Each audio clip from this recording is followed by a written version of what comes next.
Oh, Portugal has the same weather as California, but it's humid here, Mm, and it's not humid in California. Oh, Portugal is so inexpensive. It was, mm. not so much anymore. Hi, everyone. So we're here today with Kimberly. So thanks, Kimberly, for joining me. Can you tell the viewers a bit more about yourself and your journey? Sure. And thank you, Adam, for having me. I appreciate it.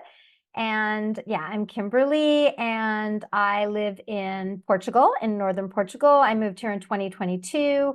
I'm originally from the United States and had just dreamed of living abroad, moving abroad my whole life. And so at 56, that's what I did all by myself, solo, and knowing no one and never visiting Portugal before. Well, why Portugal then? Because obviously, for an American, you've got many options on your doorstep, right? Mexico, Costa Rica, Panama, different places in Latin America. So why Portugal specifically? Yeah. So, and Panama was pretty high on my list, and it's still on my list. But I'm a Europhile. So I've been obsessed with Europe. My parents brought me and my sister here when I was 9 and she was 16. She was fluent in French already. And we did in my childhood memory, a whirlwind castle tour. And it was, but there were other parts of it. But I just fell in love with Europe. I didn't fall in love with France, which is interesting. But I worked for the next whatever 40 years a lot so that I could just afford to keep exploring Europe. So I would just come back and look for places, always knowing or thinking about where could I move if I was able to move to Europe. Sure, but it must have been quite a big step, right? Because I know you mentioned that you lived overseas when you were a child, but I'm not sure how much you can remember from that time. And also, of course, your parents would have been looking after you, and you would have been enjoying life as a young child, right? So to move overseas as an adult for the first time in your 50s, I guess it must have felt like quite a big step, or would you say because you traveled a lot to Europe, it didn't feel like a huge step? No, it was a huge step. And when I was young, we didn't live overseas. We just traveled. Mm. So it was just a vacation, but we traveled a lot my whole life. Just that one time to Europe as a family, and then when I was 20, I started going back. But it was huge. Yeah, it's a huge step moving abroad, especially by myself, knowing no one, never being to the country before. It was huge. Yeah. And has it, honestly speaking, met your expectations, or would you say Portugal and Europe has not met your expectations? Oh, exceeded. Okay. Far, far exceeded any expectations. I had a list of reasons why I wanted to move. And the reason that I ended up in Portugal, because you did ask that and I didn't answer it, was because I qualified for the D7 passive income visa. And so I was just trying to get to Europe. And I had a bunch of reasons why I wanted to go to Europe and Portugal specifically. But now that I'm here, I've been here for 3 years. There are other reasons that are why I'm staying so Mm. far. And those are what specific reasons? Would you say it's linked to lifestyle or finances or something else? Values, values, my value system. Interesting. In what way you feel like Portugal as a society has a lot to offer that maybe like the UK or the US doesn't have value-wise? Oh, absolutely. Like, I mean, the other thing is how I was raised. Mm. So I was raised to believe that money was number one, the Mm. most important thing in life, and more important than relationships, more important than anything. And what you did for a living was all that mattered. So instead of saying, when you meet somebody, what are your passions? What are you interested in? What do you think of life? Just questions that I always wonder about and think about and ask people about. It's what do you do for a living? How much money do you make? What kind of car do you drive? And how many diamonds are you wearing? That it really is. That's how I was raised. That was super important. And coming to Portugal, and I never felt like that was my interest. It Mm. just, that doesn't really, I don't care what kind of car you drive. I just don't. Maybe I should, but I just don't. It's for me, it was always, are you a good person? How do you treat other people? What are your value systems? Like, what's important to you? Are you giving back? Do you care about the environment? That was what I cared about. And moving to Europe, that's what I found is really prominent here. It's family first.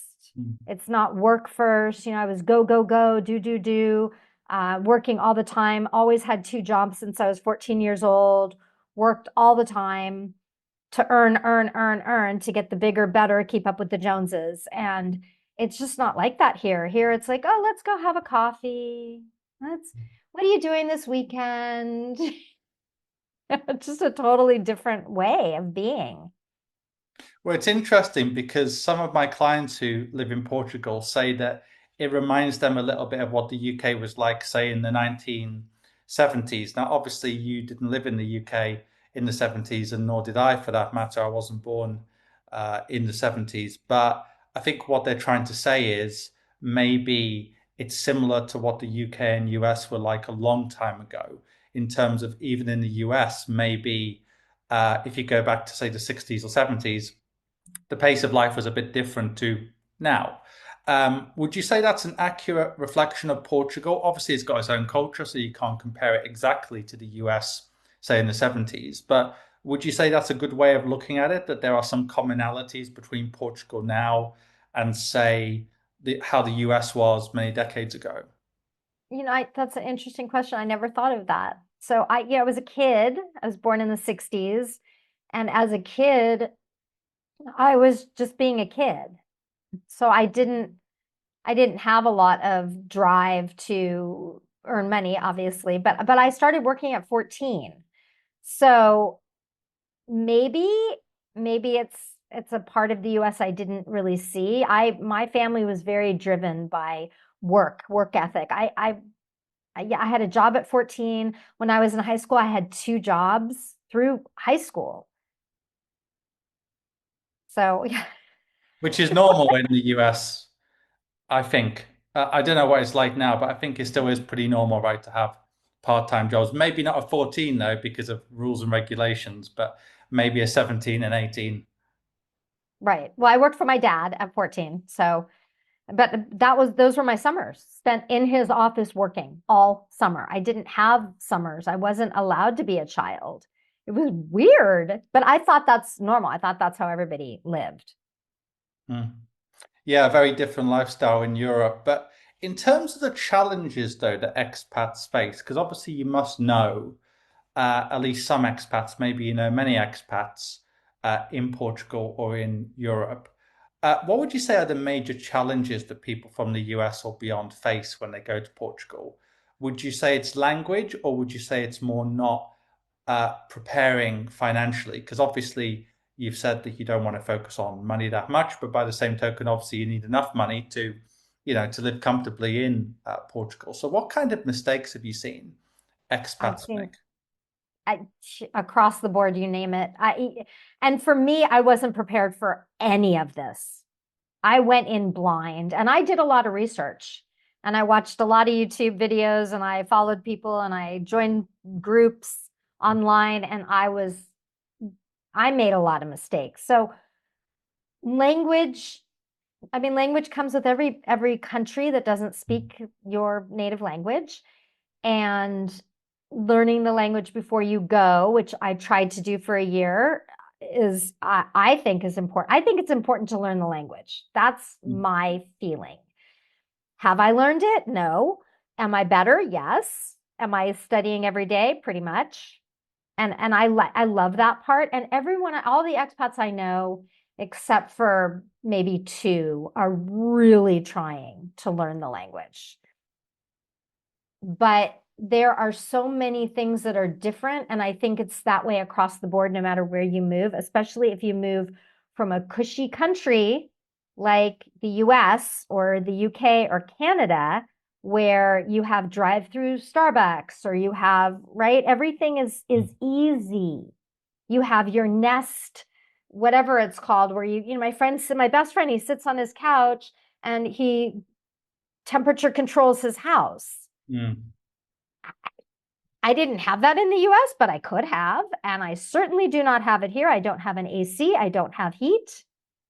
That was the biggest. The weather has been my biggest issue. And I think for a lot of people, the biggest problem that they're facing is that we're told, oh, Portugal has the same weather as California, but it's humid here. Mm. And it's not humid in California. Oh, Portugal is so inexpensive. It was Mm. not so much anymore. Mm. It is less so. I was surviving on when I moved here, 2000 a month was my budget. And I can barely, my rent is half that, and I have super cheap rent Mm. compared to what it is now. So costs are rising. If you live in a city, obviously, if you live out in the countryside, it's very affordable. I have friends who are moving 2.5 hours northeast from Porto, and they just got a 3-bedroom, 2-bath, which is what I have, and they're paying 500 or maybe 450 a month euros, Mm. but they're 2.5 hours from a city. Mm. So I think that just a lot of things. I think heat and air conditioning is pretty high up there because it's cold in the winter. I'm wearing a wool sweater and a parka indoors. And I have a heater running, but you have to have your own heater. You have to. There's no newer buildings will have built in, but my building doesn't. And speaking about costs, you said they've risen, and obviously everybody's costs are going to be different depending on their individual situation.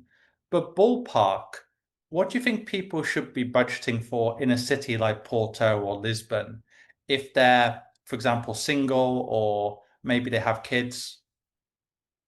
Now, if they have kids, it's going to be more. And I don't know what that cost is, but I would say 3,000, 3,500 in Porto and probably up to 4,000 in Lisbon. But I know people who do it for less. So it depends on your lifestyle. I have a friend who I don't even know what she's living on, barely anything, and she has a child, but she's lived here for 20 years. Mm. So she knows how to do. I have a Portuguese friend who's living here in in the little town next to Porto, but it's almost Porto, and she lives on 800 euros a month. Wow. Because yeah, but she owns a condo. Her mortgage is very low, and she works for minimum wage. Mm. And she's making it work. It's not that you can't make it work, it's that you're going to have to say goodbye to a lot of things that maybe you love to do. Yeah, absolutely. And a final question as well. When people come to Portugal on the kind of visas you're on, like the D7 or whatever it is, obviously healthcare and health insurance is something people think about. How have you found the system in Portugal for an expat? Amazing. Mm. Amazing. I just wrote an article about this. The healthcare here is far superior to what I was receiving in the US. So I was paying 1,500 a month in the US, and here you can get public or private. I have both. You get public when you move here. You have to, not apply for it, but you have to fill out the forms for it, which was really easy. And then you can also get private. My private is 130 euros a month, and my copay is 17 euros. My copay in the US was $80 per doctor visit.